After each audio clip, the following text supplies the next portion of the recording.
बिस्मिल्लाहिर्रहमानिर्रहीम। अस्सलाम वालेकुम दोस्तों, उर्दू की एक नई वीडियो के साथ मैं आप लोगों के सामने हाजिर हूँ। दोस्तों, आज की वीडियो में मैं आप लोगों को बताऊंगा कि सऊदी हुकूमत जो नई वीज़ा पॉलिसी लेके आ रही है उसमें क्या क्या चेंजिंग की गई हैं और वीज़े की जो मुद्दत है वो कितनी है। आज इसके ऊपर मैं मुकम्मल डिटेल से आप लोगों के साथ बात करूंगा।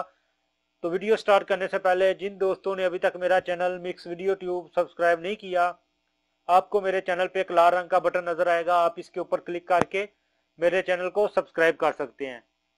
हाँ तो दोस्तों, आपको मेरे कंप्यूटर की स्क्रीन पे एक अरबी का न्यूज़पेपर नजर आ रहा होगा, अखबार 24, जिसके ऊपर उन्होंने लिखा हुआ है वजीर अल अमल यस्तर करार बितदील फित्रा सलाहियत तशीरत अल अमल, यानी जो तशीरा होता है उसकी जो मुद्दत होती है उसको चेंज कर दिया गया है।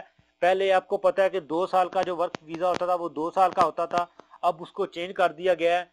इधर आपको मैं डिटेल में बताता हूँ कि गैर मुल्कियों के लिए वीज़े की मुद्दत में कमी का ऐलान।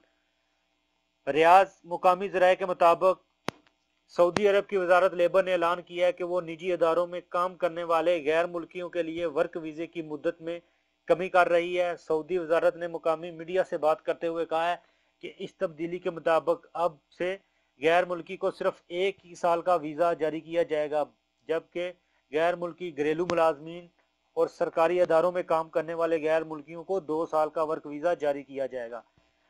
इधर मैं आपको बताता चलूँ कि जो भी वीज़ा अब नया इशू होगा सऊदी अरब से, वो अगर आप वर्क के वीज़े से आ रहे हैं, आपका कोई शिरके का वीज़ा है या किसी कंपनी का वीज़ा है, तो आपको 1 साल का वीज़ा इशू किया जाएगा।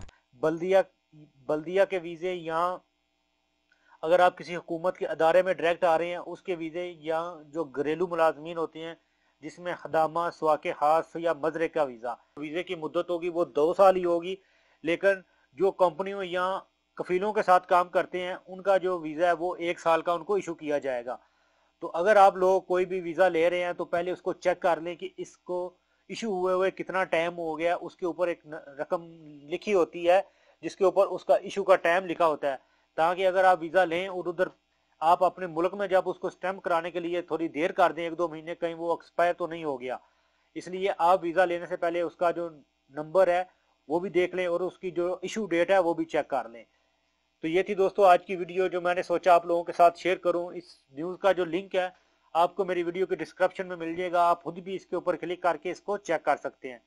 तो उम्मीद है आपको वीडियो पसंद आई होगी। वीडियो को लाइक और अपने दोस्तों के साथ शेयर करना ना भूलें ताकि ये इन्फॉर्मेशन ज़्यादा लोगों तक पहुँच सके।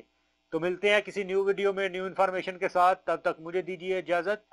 अल्लाह हाफिज़।